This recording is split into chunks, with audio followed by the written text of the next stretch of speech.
En cette semaine de la langue française et de la francophonie avec vous, Emna Belhadj Yahia. C'est aux éditions L'Asiathèque. Comment vous avez pris ce pari en fait de choisir 80 mots? C'est pas un exercice facile. C'est le dictionnaire et le lexique de quoi au fond? À la fois d'une certaine intimité, mais aussi l'idée c'était aussi de raconter la société tunisienne, comment vous la vivez aujourd'hui? Tout à fait, tout à fait. Lorsque j'ai été contactée par l'Asiathèque, mon éditeur, et qu'on m'a demandé si je voulais bien trouver comme ça les 80 mots de la Tunisie, sur la Tunisie, j'ai dit que je voulais bien, que ça m'intéressait d'essayer de le faire, mais à condition que ce soit mes mots à moi, de ma Tunisie à moi. C'est-à-dire que c'est pas, je ne vais pas élaborer un dictionnaire, ni faire de la recherche étymologique sur les mots, leur sens, d'où ils viennent, etc. Mais trouver des mots, progressivement, ils sont venus un à un, qui sont les mots des gens qui parlent, mes mots à moi, qui racontent et ma vie et celle du pays. Parce qu'un mot, en fait, c'est une histoire.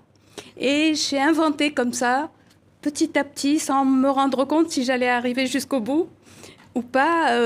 J'ai choisi 80 mots. Ouais. Et le choix s'est fait comme ça, progressivement.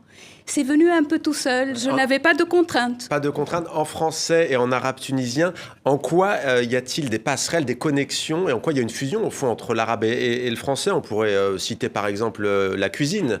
Kujina, que vous avez choisi parmi ces mots. Oui. Ce sont deux langues qui se sont mariées au fil des siècles. En fait, l'arabe tunisien, l'arabe parlé tunisien, contient des mots d'origine diverses, des mots d'origine turque, des mots d'origine française, d'origine italienne, pas mal de mots d'origine italienne, effectivement. Mais moi, ce qui m'intéresse, c'est le mot kujina, en tant que tel, qui est un mot arabe tunisien. Et quand je parle de la cuisine dans ce livre, je raconte l'histoire des choses qu'on prépare dans la cuisine, la présence des femmes. Oui.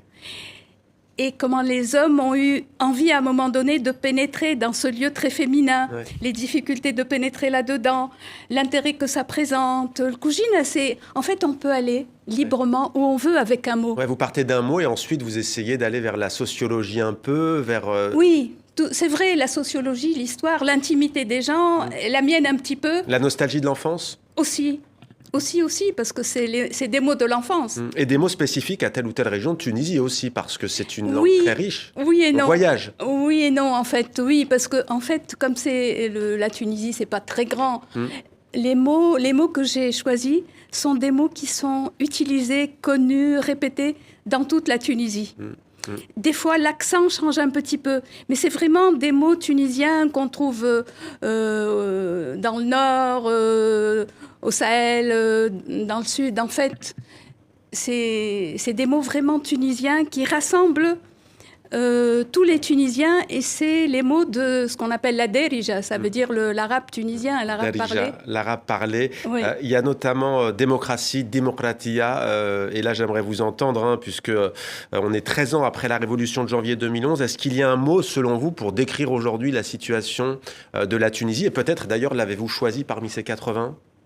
Le mot démocratie? Non, démocratie, il y est. Oui. Mais 13 ans après le départ de Ben Ali et la Révolution, est-ce qu'il y a un mot qui vous viendrait à l'esprit pour décrire un peu ce que vit aujourd'hui la Tunisie? Il y a longtemps eu le mot espoir, par exemple. Est-ce qu'aujourd'hui, vous en avez un? Ou tout simplement, comment vous voyez la situation? Quel est votre état d'esprit? Vous savez, tous les mots que j'ai employés parlent de la Tunisie d'aujourd'hui. Je ne sais pas, j'ai envie de vous dire le mot... incertitude, ou alors peut-être, je ne sais pas s'il existe, je ne crois pas, mais peut-être un petit peu le mot peur. Peur. Il y a le mot peur, il y a tout, enfin, il y a deux aussi, pages. Ouais. C'est parce que, en fait, parce que la peur est revenue, on avait dit que la peur est revenue, les gens ont peur pour leur pays, pour eux-mêmes, pour l'avenir. Et à chaque fois, ils essayent de surmonter cette peur. Ça veut dire qu'on ne s'abandonne pas à la peur. Mais il y a comme une inquiétude, comme une interrogation. Et en fait, les Tunisiens s'interrogent aussi beaucoup sur leur présent, sur leur avenir. Et ils ont été remués ouais, par la Révolution il y a eu 10 ans. Et il y a d'ailleurs aussi demain Radoua que vous avez choisi pour parler d'avenir notamment.